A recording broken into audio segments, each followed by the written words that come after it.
Hey guys, Frosty Knives here, back with another EU book review.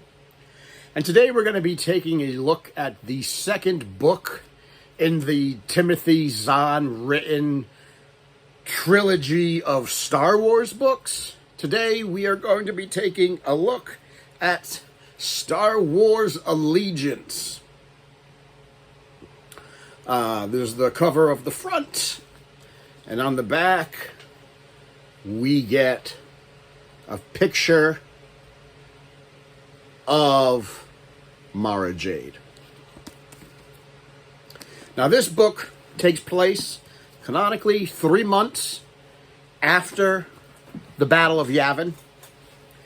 And in the book, there are three main plot points, three main stories that are going on. The first story centers around Han and Luke and Leia. And they are investigating their rebel outpost or their rebel group in the Celtia sector. There's been some pirate activity in that sector. There's been some disruption of the supply lines. There's been some disruption of their contacts in that sector. So they are going to investigate what is going on, why are the supply lines being disrupted, who's doing that, and can that supply line be salvaged, or does it have to be abandoned? Do they have to abandon this entire section of the rebel network in this sector? So that is what Han, Luke, and Leia and Chewie are off to for most of the book, in trying to figure out and investigate what is going on over there. Second plot point centers around 5 stormtroopers. So these are 5 individual stormtroopers: Larone, Quiller, Brightwater, Marcross, and I forget the last one's name. And they got sent to a planet called Teardrop, and they were told that there was rebel activity there. And so they were told to go and put down the rebel activity. Well, it turns out that there were actually no rebels there because the rebels had been evacuated. They knew the Imperials were coming. The rebels got evacuated. They got evacuated by Han and Luke, unbeknownst to the stormtroopers. So when they got there, there were no rebels, but the Empire wanted to make a statement. So they had the stormtroopers execute the villagers anyway, wiped out the entire village, starting with the non-humans, right? Starting with the alien species, and then wiping out all of the rest of the villagers. So they essentially slaughtered all of the civilians to make a statement. And the leader of the 5, Larone, he's the leader of the 5 group. He feels uneasy doing that, and an ISB agent comes on board their ship. ISB is the Imperial Security Bureau. They're like the Star Wars version of the CIA. They operate by their own rules. They operate outside of the norm of the Empire. They are mostly autonomous. They do what they want, when they want, where they want. They really don't have to answer to anybody.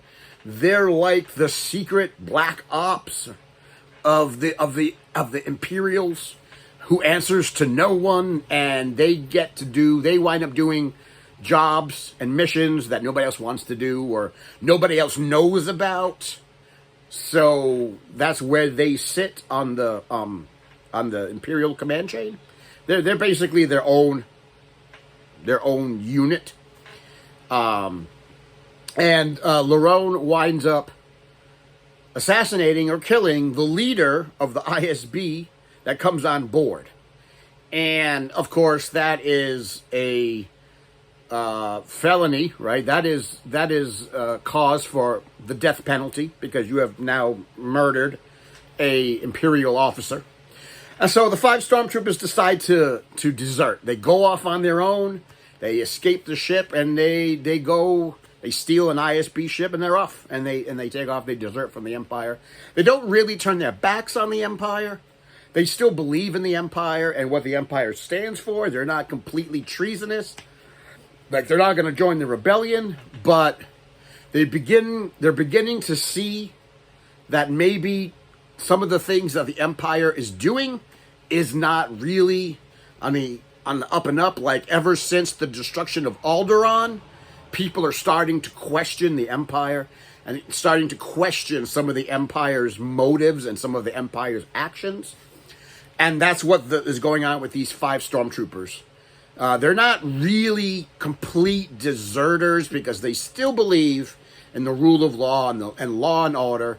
They still believe that the Empire is the answer to the chaos that was the Clone Wars.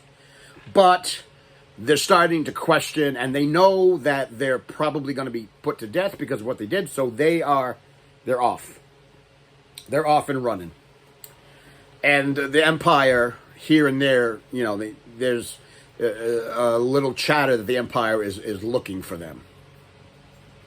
And the third plot point that's going on in here is this is the first canonical book appearance of our favorite Timothy Zahn characters, at least one of my favorite Timothy Zahn characters, and that is Mara Jade. We get to see the first appearance of an 18-year-old Mara Jade. She's strong in the Force. She's extremely skilled. She's working for the Emperor. She's known as the Emperor's Hand. And she reports to him exclusively, just like Vader. As a matter of fact, her and Vader are sort of on the same level when it comes to, like, power, the power structure. And the Empress, much like Vader, sends Mara on missions to do his bidding. Sometimes these are missions that are people that they know about. Maybe Vader knows about them. Or sometimes these are secret missions that the Emperor sends Mara on. So we get to see the beginnings of Mara Jade. Which is super cool. She has learned that pirates are attacking Imperial supply lines. Pirates are stealing Imperial property. They're stealing vehicles, weapons. They're stealing things that belong to the Empire. And if you steal from the Empire, the penalty for stealing from the Empire is, well, it's death, right? The penalty for most anything against the Empire is death. So she's looking to find out who these pirates are, who their contacts are, how they're stealing from the Empire, and who she has to bring to justice, right? The hand of judgment. We'll get to that. The hand of judgment. Who does she have to crack down? Because she is absolutely loyal to the Emperor. We'll eventually find out why she's eventually loyal. She is absolutely loyal to the Emperor. But she's absolutely loyal to the Emperor and to the Empire, to the point where she doesn't believe that the Emperor can do no wrong. The Emperor can do no wrong. The Empire is benevolent. It's only doing what is best for its citizens and for the planets in the Empire, and that the Emperor would never do anything that would willingly harm the people and would willingly harm the Empire.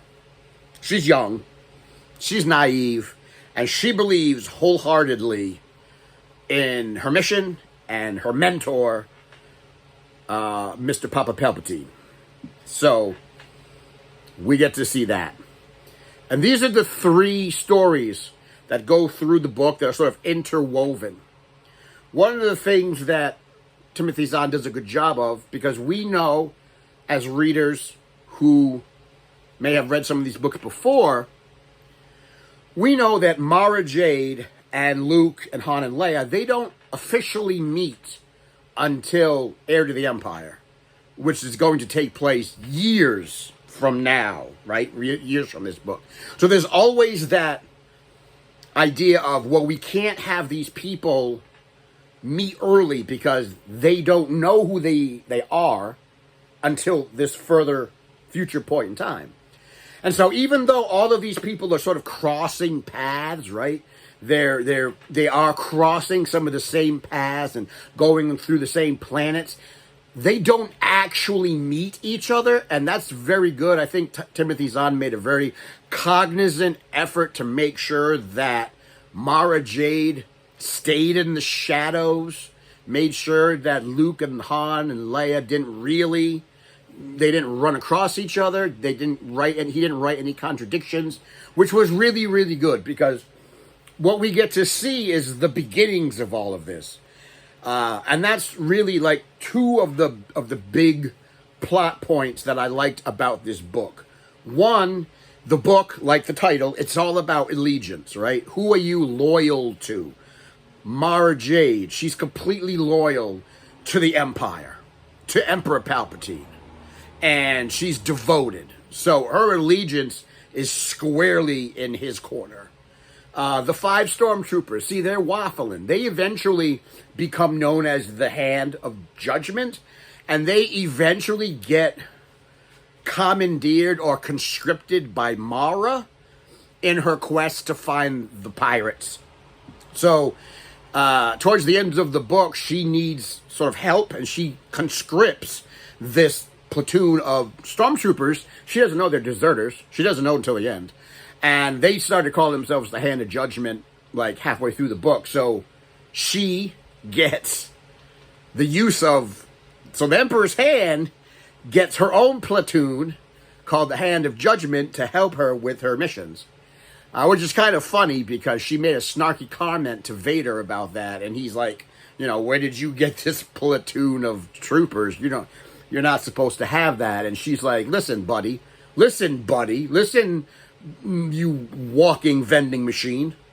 You have your own personal platoon of troopers. You have the 501st that are your personal troops. So I am allowed to have my own cadre of stormtroopers, and that's going to be the Hand of Judgment. So take your little ventilator ass back over there and let me do my job. She's very sassy to Vader. She's respectful, but very sassy, because Mara Jade is very sassy. So her allegiance is to the Emperor and the Empire. The Hand of Judgment, they are...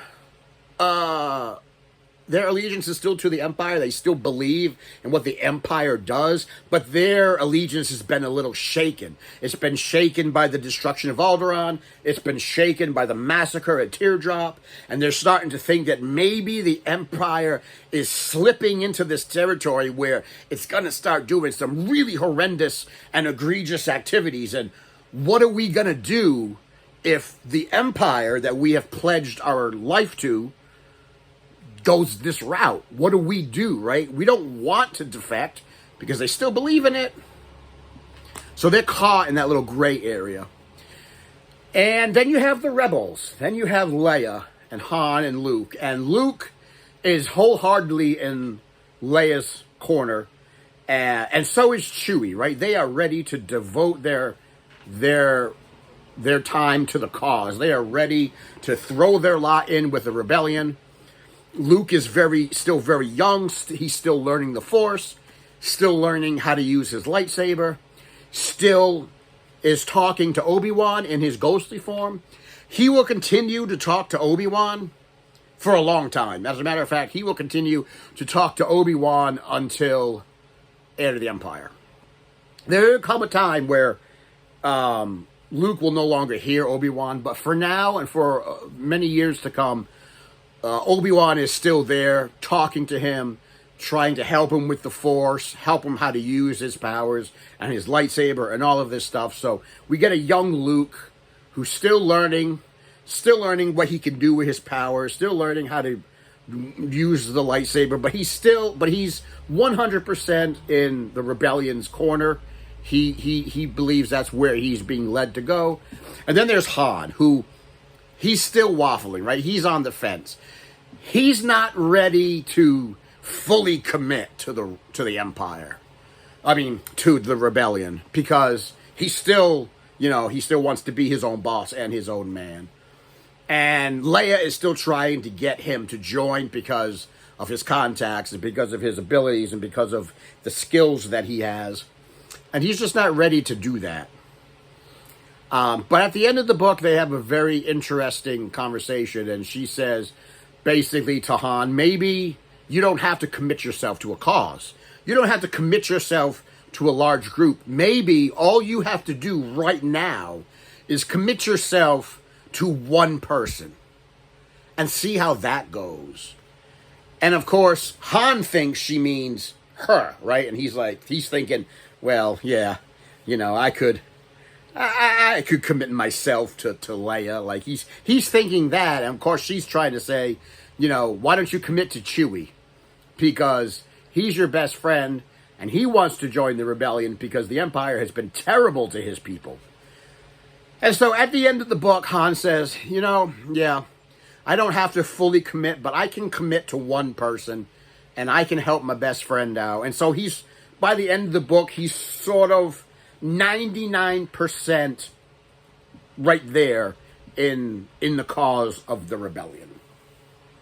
And that was the main theme of this whole book, was seeing where people were from and how they get to where they're going, right? All of these books that are filling in the time periods between the original trilogy movies, that is their purpose. Their main purpose is to take the characters in these points in time and sort of how do we get from there to finally to there? How do we move these characters along in their journey so that they fit the roles that we see of them in each movie?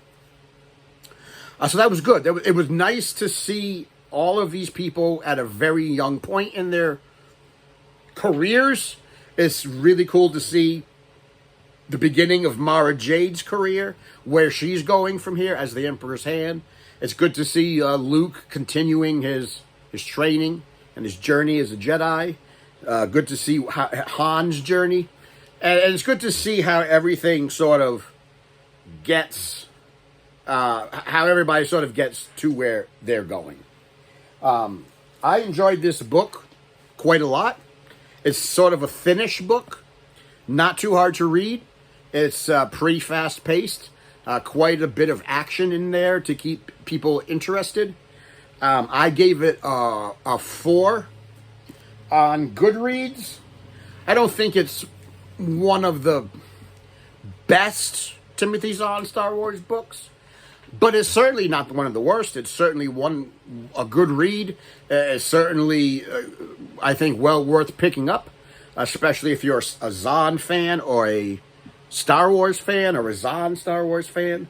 I think it's well worth people's time to read this, pick it up and see how it goes. Young Mara Jade.